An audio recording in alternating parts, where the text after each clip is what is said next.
दोस्तों ये कहानी है 4 ऐसे राष्ट्रों की जो फायर, वाटर, एयर और अर्थ की पावर को इस्तेमाल कर सकते हैं।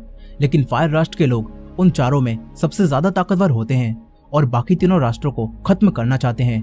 इसी वजह से वो एयर राष्ट्र के लोगों को खत्म कर भी देते हैं। मगर तभी एक अवतार का जन्म होता है जो चारों राष्ट्रों यानी फायर, वाटर, अर्थ और एयर को काबू कर सकता है। और उसका जन्म चारों राष्ट्र के लोगों में संतुलन बनाने के लिए ही हुआ है। लेकिन क्या वो ऐसा कर पाएगा या फिर फायर राष्ट्र के लोग तबाही मचाकर सब पर काबू कर लेंगे? चलिए देखते हैं इस कहानी में।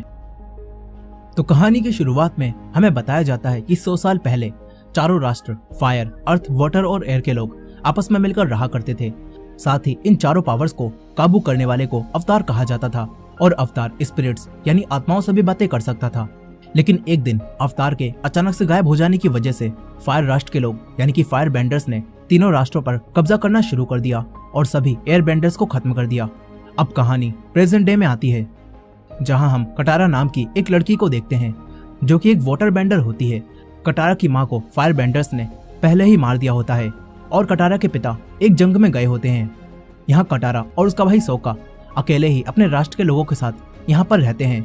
एक दिन कटारा और सोका शिकार की तलाश में अपने घर से काफी दूर निकल जाते हैं।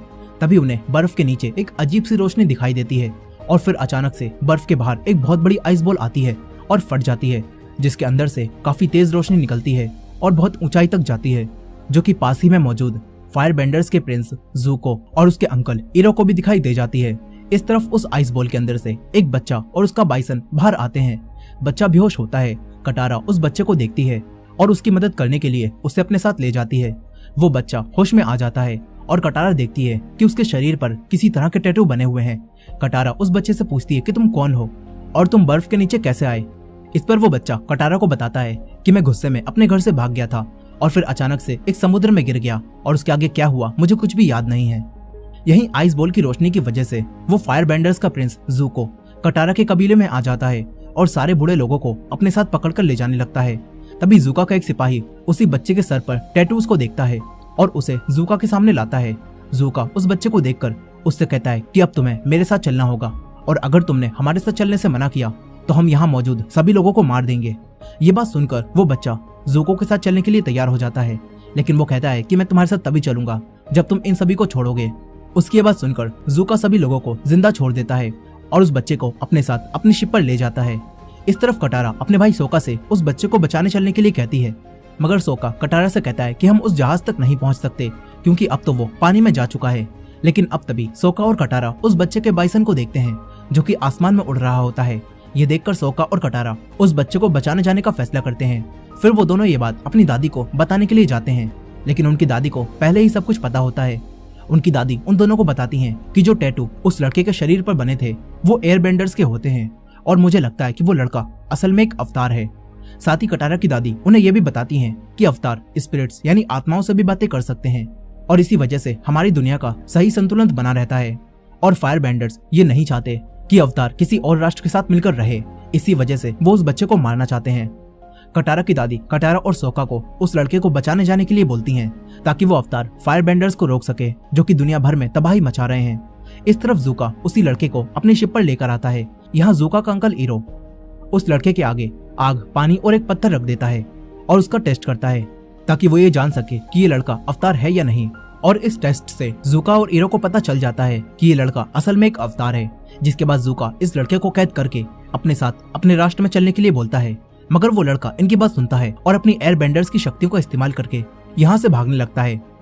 ज़ूका उसे पकड़ने की कोशिश करता है, लेकिन तभी यहाँ पर कटारा और सोका बाइसन के साथ आ जाते हैं और वो लड़का बाइसन को देखता है और अपनी छड़ी के पंख की मदद से उड़कर बाइसन के पास आ जाता है। जिसके बाद वो लड़का कटारा और सोका को लेकर अपने घर जाता है।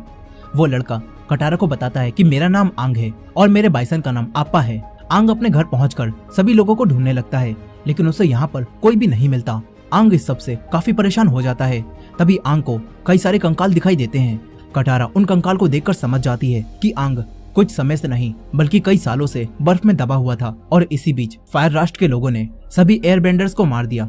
कटारा आंग को भी ये बात बताती है और बोलती है कि फायर बेंडर्स को पता था कि तुम एयर राष्ट्र के लोगों में ही अपना जन्म लोगे, इसीलिए उन्होंने तुम्हें मारने के लिए सभी एयर बेंडर्स को 100 साल पहले ही मार दिया। कटारा की ये बात सुनकर आंग काफी दुखी हो जाता है तभी उसे एक कंकाल के गले में वो लॉकेट मिलता है जो कि आंग ने अपने गुरु को दिया था। ये देखकर आंग समझ जाता है कि ये कंकाल मेरे गुरु का है। आंग को ये सब देखकर काफी गुस्सा आ जाता है। तभी उसके शरीर पर बने टैटू ग्लो करने लगते हैं और आंग हवा में उड़ता है और अपना ध्यान लगाकर एक ड्रैगन की स्पिरिट के पास पहुंच जाता है।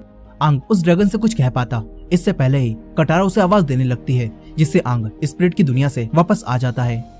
वहीं दूसरी तरफ फायर राष्ट्र का कमांडर ज़हाओ ज़ुको की शिप को देखता है और उसे अपने शिप पर डिनर करने के लिए बुलाता है। ज़ुको और ईरो ज़हाओ की शिप पर खाना खाने के लिए आ जाते हैं, लेकिन यहाँ ज़हाओ अपने सैनिकों के सामने ज़ुको की बेइज्जती करने लगता है और सभी सैनिकों को बताता है कि हमारे राजा ने अपने इस बेटे को घर से निकाल दिया है क्योंकि ये काफी कमजोर है और इन्हें तब तक घर में आने का आदेश नहीं है जब तक ये अवतार को पकड़कर ना ले आए।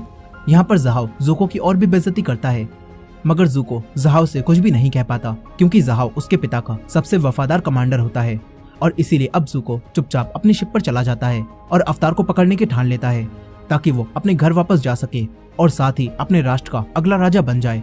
इस तरफ आंग कटारा से पूछता है कि फायर राष्ट्र ने आखिर कितनी जगह पर कब्जा कर लिया है, जिस पर कटारा उसे बताती है कि फायर राष्ट्र ने काफी सारे छोटे छोटे राज्यों पर कब्जा कर लिया है, लेकिन वो अभी भी बड़े राष्ट्र पर कब्जा नहीं कर पाया है, पर वो जल्दी ही उन पर भी कब्जा कर लेगा।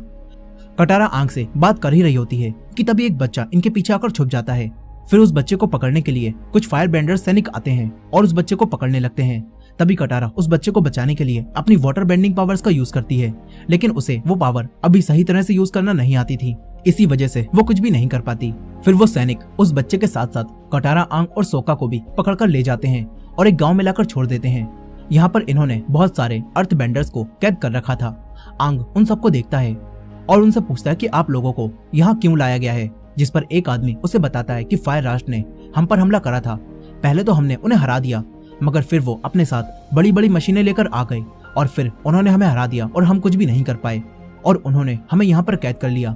आंग ये बात सुनकर उन सभी अर्थ बेंडर्स को फायर बेंडर से लड़ने के लिए मोटिवेट करता है और साथ ही उन्हें ये भी बताता है कि मैं एक अवतार हूँ और मैं अब से तुम्हारा साथ दूंगा। ये बात सुनकर वहाँ खड़े हुए सारे फायर बेंडर्स इन पर हमला करने लगते हैं। तभी आंग अपनी एयर बेंडिंग की पावर से उनसे फाइट करता है और ये देखकर यहाँ मौजूद अर्थ बेंडर्स को यकीन हो जाता है कि आंग ही अगला अवतार है और वो सब उसके साथ मिलकर फायर बेंडर्स से लड़ने लगते हैं और उन्हें हराकर अपने गांव को आजाद करा लेते हैं। इसके बाद अर्थ राष्ट्र के लोग आंग को उसके पिछले जन्म का अवतार का स्टेचू दिखाते हैं। यही वो लोग कटारा को वाटर बेंडिंग सीखने के लिए एक स्क्रॉल देते हैं जिसमें वाटर बेंडिंग्स की कई सारी टेक्निक्स लिखी होती हैं। फिर सोका आंग से कहता है कि हमें हर उस राज्य में जाना होगा जहां फायर राष्ट्र ने अपना कब्जा कर रखा है और हमें उन सभी को आजाद कराना होगा। पर आंग सोका और कटारा को बताता है कि जब मुझे पता चला था कि मैं अवतार हूँ और मुझे एक ऐसा जीवन जीना है जिसमें मेरे साथ कोई भी नहीं हो सकता, तो मैं अपने घर से गुस्से में भाग गया था और इसी वजह से मुझे अभी सिर्फ एयर बेंडिंग की पावर ही आती है और मैं अभी वाटर बेंडिंग, अर्थ बेंडिंग और फायर बेंडिंग नहीं जानता। ये बात सुनकर सोका आंग को बताता है कि उत्तरी जल राज्य में काफी सारे ऐसे लोग हैं जो तुम्हें वाटर बेंडिंग सिखा सकते हैं। ये बात सुनकर आंग कटारा और सोका के साथ अपने बाइसन पर बैठकर उत्तर की तरफ जाने लगता है और रास्ते में आने वाले कई सारे राज्यों को जिन पर फायर राष्ट्र ने कब्जा कर रखा था उन्हें आजाद भी कराता है। साथ ही वो वाटर बेंडिंग की प्रैक्टिस भी करता है। वहीं ज़ुका और ईरो भी अवतार को हर जगह ढूंढने लगते हैं। वहीं दूसरी तरफ कमांडर ज़हाओ अपने राजा को बताता है कि हमें कुछ पुराने स्क्रॉल मिले हैं जिनमें चांद और समुद्र की आत्मा कहाँ रहती है, इसका भी स्क्रॉल मौजूद है। साथ ही ज़हाओ राजा को अवतार के बारे में भी बताता है, जिस पर राजा ज़हाओ से कहता है कि तुम मेरे बेटे से पहले ही उस अवतार को पकड़ लेना। अगर तुम ऐसा नहीं कर पाए तो ज़ुका तुम्हारा राजा बन जाएगा और तुम्हें सजा देगा। इस तरफ ईरो ज़ुको से कहता है कि तुम्हारा राष्ट्र बिल्कुल भी अच्छा नहीं है और तुम्हें उसका राजा बनने के लिए अवतार को पकड़ने की कोई भी जरूरत नहीं है। तुम अपनी जिंदगी आराम से यहाँ पर बिता सकते हो। लेकिन ज़ुको ईरो को बताता है कि मैंने अपने कुछ दोस्तों को बचाने के लिए कमांडर से बदतमीजी करी थी क्योंकि वो लोग मेरे दोस्तों को मौत की तरफ भेज रहे थे और जब मैंने उन्हें बचाने की कोशिश की तो मुझे मेरे पिता से युद्ध करने को कहा गया, जिसमें मुझे अपने ही पिता से लड़ना था, मगर मैंने अपने पिता से लड़ने से मना कर दिया। लेकिन फिर उन्होंने मुझे मेरी बहन से लड़ने के लिए कहा, पर मैं उससे भी नहीं लड़ सकता था और इसीलिए मुझे मेरे पिता ने सजा दी और मुझे जला दिया, जिसके बाद उन्होंने मुझे घर से निकाल दिया। ज़ुको की सारी बात से हमें पता चलता है कि इसी वजह से ज़ुको को उसके महल से निकाल दिया गया था और अब वो अवतार को पकड़कर अपने राष्ट्र में अपनी इज्जत दोबारा पाना चाहता है। खैर, इस तरफ आंग और कटारा एक जगह पर रुककर वाटर बेंडिंग की प्रैक्टिस कर रहे होते हैं, लेकिन आंग अपना ध्यान सही से वाटर बेंडिंग पर नहीं लगा पाता। फिर वो कटारा से कहता है कि मैं पास ही में बने हुए एयर बेंडर के टेम्पल में जाना चाहता हूँ, ताकि मैं दोबारा से ध्यान लगाकर उसी ड्रैगन की स्पिरिट से बात कर सकूं और पता कर सकूं कि आखिर में वाटर बेंडिंग क्यों नहीं कर पा रहा। लेकिन सोका आंग को वहां जाने से मना करता है, क्योंकि फायर राष्ट्र के सैनिक अभी भी इनके पीछे पड़े हुए हैं। मगर रात होने पर आंग चुपचाप अपने बाइसन पर बैठकर उसी एयर बेंडिंग के टेम्पल में चला जाता है। यहाँ उसे एक मॉन्क दिखाई देता है। मॉन्क आंग को पहचान लेता है और उसे एक जगह पर ले जाता है जहाँ पर उसके पिछले अवतार के स्टैचू बने होते हैं। यही वो मॉन्क आंग से पूछता है कि एयर बेंडर्स को आखिर कैसे पता चला था कि तुम एक अवतार हो। इस पर आंग उसे बताता है कि मेरे गुरु ने मुझे 100 खिलौने दिखाए थे और उनमें से किन्हीं 4 को चुनने के लिए कहा था, और जब मैंने 4 खिलौने चुने तो तब उन्होंने मुझे बताया कि मैंने वही खिलौने चुने हैं जो हर जन्म के अवतार चुनते हैं, और इस तरह उन्हें पता चल गया कि मैं एक अवतार हूँ। लेकिन जब उन्होंने मुझे बताया कि मुझे अपने घर वालों से दूर रहना पड़ेगा, तो ये बात सुनकर मैं गुस्सा हो गया और अपने घर से भाग गया और एक समुद्र में जाकर 100 सालों के लिए वहीं पर अटक गया। आंग अपनी बात उस मॉन्क को बता ही रहा होता है कि तभी मॉन्क अपने पास से एक चाकू निकालता है और कहता है कि मुझे ये करने के लिए तुम माफ कर देना। फिर यहाँ पर फायर बेंडर्स के सैनिक सामने आते हैं जो कि अब तक छुपे हुए थे, और वो आंग को पकड़कर अपने साथ ले जाने लगते हैं। दरअसल इस मॉन्क ने ही आंग के बारे में उन फायर बेंडर्स को बताया था, क्योंकि आंग के गायब होने की वजह से उसे काफी मुश्किलों का सामना करना पड़ा था, जिस वजह से वो आंग से काफी गुस्सा हो गया था। खैर अब यही आंग को पकड़कर लटका दिया जाता है। तभी आंग ध्यान लगाता है और ड्रैगन की स्पिरिट से बात करता है। यहाँ ड्रैगन की स्पिरिट आंग को बताती है कि फायर राष्ट्र के लोगों ने कई सारे ग्रंथ चुरा लिए हैं, जिससे उन्हें चांद और समुद्र की स्पिरिट का पता चल गया है, और अब वो उत्तर के जल राष्ट्र में जाकर सभी वाटर बेंडर्स को मार देंगे। इसीलिए अब तुम्हें उन्हें रोकना होगा। ड्रैगन से बात करने के बाद आंग अपनी आंखें खोलता है तो तभी उसके सामने जहाओ आता है। जहाओ आंग से पूछता है कि तुमने मेरे सैनिकों पर बस एयर बेंडिंग की पावर का यूज क्यों किया। जहाओ को शक हो गया होता है कि आंग अभी फायर बेंडिंग, अर्थ बेंडिंग और वाटर बेंडिंग नहीं जानता। लेकिन यहाँ आंग जहाओ की बात का कोई भी जवाब नहीं देता। इसके बाद जहाओ अपने सैनिकों के साथ अवतार को पकड़ने की पार्टी करने लगता है। तभी एक नकाब पहना एक आदमी चुपके से यहाँ पर घुस जाता है और सैनिकों को मारकर आंग को खोल देता है। वहीं जहाओ को जब ये बात पता चलती है तो वो अपने सभी सैनिकों को, अवतार को और उस नकाब वाले आदमी को पकड़ने के लिए कहता है। फिर आंग और वो लड़का उन सैनिकों से फाइट करने लगते हैं और आंग एयर बेंडिंग की मदद से सैनिकों को मारता है और यहाँ से भागने लगता है। लेकिन तभी वो देखता है कि जिसने उसे आजाद करवाया वो लड़का सैनिकों के बीच में घिर चुका है। आंग ये देखकर उस लड़के के पास जाता है और उसके साथ मिलकर सैनिकों को मारने लगता है। तभी वहाँ पर जहाओ आता है और अपने सभी सैनिकों से कहता है कि अवतार को मत मारना, अगर वो मर गया तो वो दोबारा से जन्म ले लेगा और तब उसे पकड़ना और भी ज्यादा मुश्किल हो जाएगा। ये बात सुनकर वो मास्क वाला लड़का आंग के गले पर अपनी तलवार रख लेता है। यह देखकर जहाओ अपने सैनिकों को पीछे हटने के लिए कहता है और वो लड़का आंग के साथ यहाँ से बाहर निकल जाता है। तभी जहाओ का एक सैनिक उस मास्क वाले लड़के पर एक तीर मारता है, जिससे वो जमीन पर गिर जाता है। आंग उस लड़के का मास्क हटाता है और देखता है कि ये लड़का असल में कोई और नहीं बल्कि फायर राष्ट्र का प्रिंस ज़ुको है। अब यही सैनिक आंग और ज़ुको को मारने के लिए इनकी तरफ आने लगते हैं। तभी आंग अपनी एयर बेंडिंग की पावर का इस्तेमाल करता है और ज़ुको को लेकर यहाँ से भाग जाता है। फिर आंग ज़ुको को बेहोशी की हालत में ही एक जंगल में छोड़ देता है और वापस कटारा और सोका के पास चला जाता है। इस तरफ जहाओ राजा को बताता है कि अवतार भाग गया और मुझे लगता है कि उसकी भागने में मदद आपके बेटे ने की है। ये बात सुनकर राजा जहाओ से कहता है कि मेरे बेटे को कुछ मत करना और वो जैसा कर रहा है उसे वैसा ही करने दो। इस पर जहाओ राजा से कहता है कि मैं वादा करता हूँ कि मैं ज़ुको को कुछ भी नहीं करूंगा। वहीं ज़ुको को जब होश आता है तो वो अपनी शिप पर वापस आ जाता है और अपने अंकल ईरो से अवतार को पकड़ने चलने के लिए कहता है। पर ईरो ज़ुको से कहता है कि पहले तुम जाकर थोड़ा आराम कर लो और फिर हम अवतार को पकड़ने के लिए आगे बढ़ेंगे। ये बात सुनकर ज़ुको अपने कमरे में जाता है और बेड पर लेटकर आराम करने लगता है। तभी उसके रूम में एक धमाका होता है और पूरे शिप पर आग लग जाती है। ईरो अपनी पावर से आग को बढ़ने से रोकता है। फिर कुछ समय बाद जब जहाओ और फायर राष्ट्र के राजा को ये खबर मिलती है तो उन्हें लगता है कि प्रिंस ज़ुको मारा गया। वहीं आंग और कटारा सोका के साथ उत्तर के जल राष्ट्र में पहुंच जाते हैं। यहाँ आंग राष्ट्र के सभी लोगों को एयर बेंडिंग करके दिखाता है, जिससे उन्हें पता चलता है कि आंग एक अवतार है और उस जल राष्ट्र के लोग आंग को वाटर बेंडिंग सिखाने के लिए मान जाते हैं। साथ ही वो लोग ये भी समझ जाते हैं कि आंग को पकड़ने के लिए अब फायर राष्ट्र के लोग इन पर हमला जरूर करेंगे, इसीलिए जल राष्ट्र के लोग उनसे युद्ध करने की तैयारी करने लगते हैं। यहीं जल राष्ट्र की प्रिंसेस की सोका से दोस्ती हो जाती है और सोका को उनकी रखवाली का काम दिया जाता है। इस तरफ राजा जहाओ को बताता है कि उत्तरी जल राष्ट्र के लोगों को चांद और समुद्र की स्पिरिट से एनर्जी मिलती है, जिस वजह से उन्हें हराना काफी मुश्किल है। पर जहाओ राजा से कहता है कि हमें अब ये पता चल चुका है कि समुद्र और चांद की स्पिरिट्स आखिर कहाँ रहती हैं। ये बात सुनकर राजा जहाओ से चांद और समुद्र की स्पिरिट को खत्म कर देने के लिए कहता है।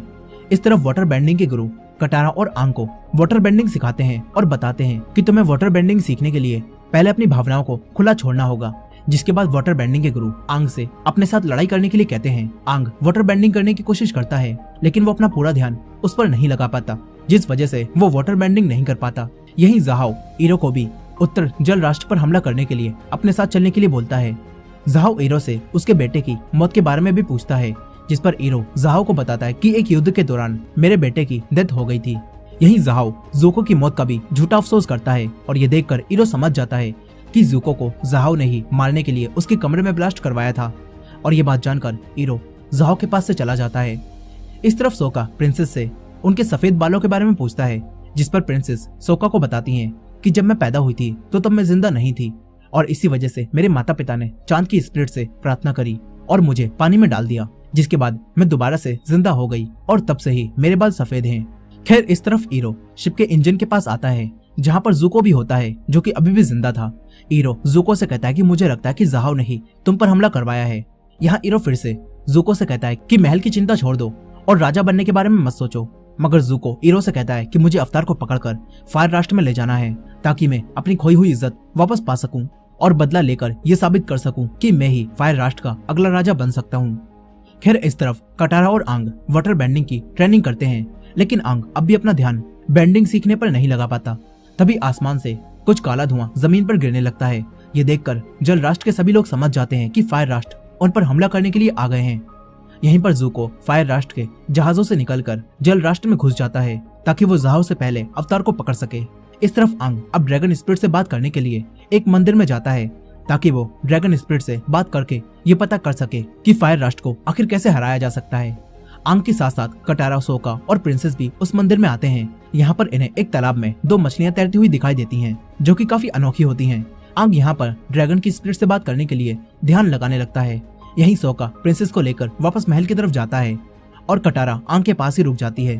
तभी यहाँ पर ज़ुको आ जाता है और आंग को ले जाने की कोशिश करता है, लेकिन कटारा अपनी वाटर बेंडिंग की पावर से उसे रोकने लगती है। कटारा और ज़ुको में अब यहाँ फाइट होने लगती है, लेकिन ज़ुको कटारा को हरा देता है और आंग को ध्यान लगाते समय ही उठाकर ले जाता है। वहीं सारे वाटर बेंडर्स फायर बेंडर्स से फाइट करने की तैयारी शुरू कर देते हैं। यहीं ईरो ज़हाओ से कहता है कि हमें रात होने से पहले ही वाटर बेंडर्स को हराना होगा, क्योंकि इन्हें चांद की स्पिरिट से पावर मिलती है और रात में इनकी पावर बढ़ जाएगी। लेकिन ज़हाओ ईरो को बताता है कि हमें चांद की स्पिरिट का पता चल गया है और अब हम उन्हें पकड़ लेंगे। अब यही फायर बेंडर्स वाटर बेंडर्स पर हमला कर देते हैं। दूसरी तरफ सोका कटारा को होश में लाता है। यहाँ कटारा सोका को बताती है कि ज़ुको आंग को उठाकर ले गया, जिसके बाद ये सब लोग आंग को ढूंढने जाने लगते हैं। वहीं आंग बहुत ध्यान लगाने के बाद ड्रैगन स्पिरिट के पास पहुंच जाता है और ड्रैगन स्पिरिट से पूछता है कि मैं फायर बेंडर्स को आखिर कैसे हरा सकता हूँ, जिस पर ड्रैगन स्पिरिट उसे बताता है कि तुम अपने मरे हुए लोगों के बारे में ज्यादा सोच रहे हो, इसी वजह से तुम वाटर बेंडिंग नहीं कर पा रहे और फायर बेंडर्स को हराने के लिए तुम्हें वाटर बेंडिंग का ही इस्तेमाल करना होगा। साथ ही ड्रैगन आंग से यह भी बोलता है कि तुम किसी को भी नुकसान नहीं पहुंचा सकते, क्योंकि तुम एक अवतार हो।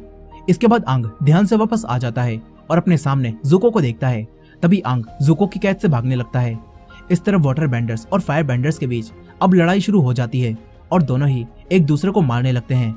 वहीं ज़ुको आंग से भागने की कोशिश करता है और आंग से फाइट करने लगता है।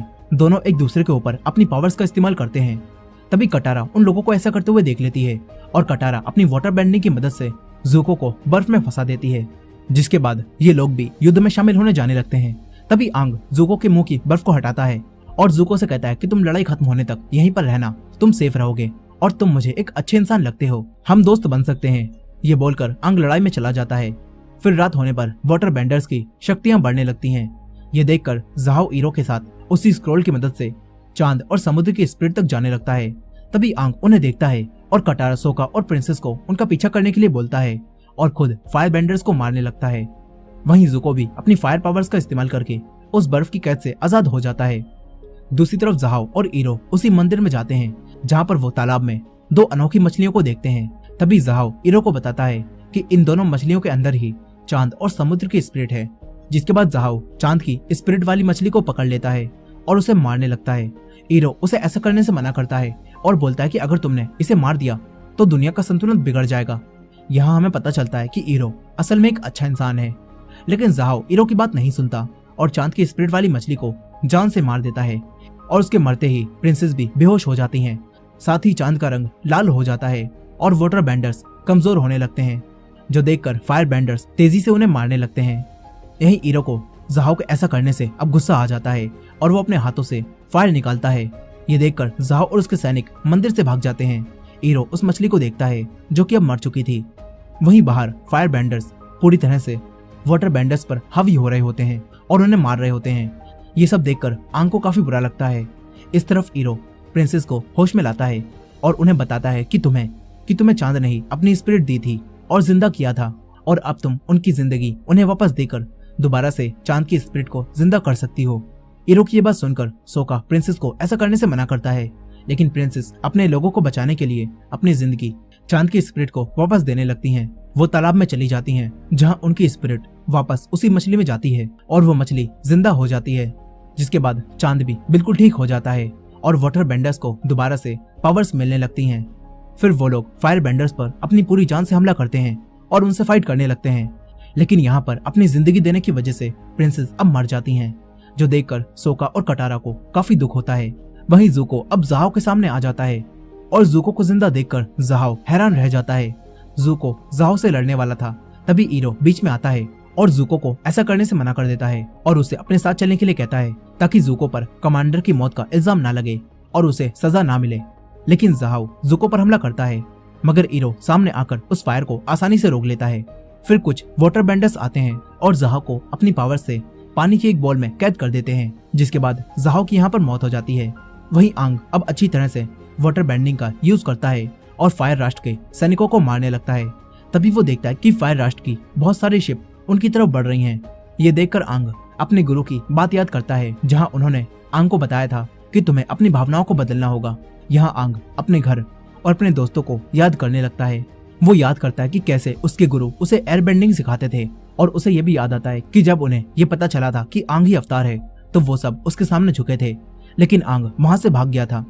अब ये सब सोचने के बाद आंग अपनी पूरी पावर से वाटर बेंडिंग करता है और समुद्र में बहुत बड़ी बड़ी लहरें बना देता है, जो देखकर सभी लोग हैरान रह जाते हैं और फायर बेंडर्स अपनी जान बचाकर यहाँ से भागने लगते हैं। आंग के ऐसा करने से उसका शरीर फिर से ग्लो करने लगता है।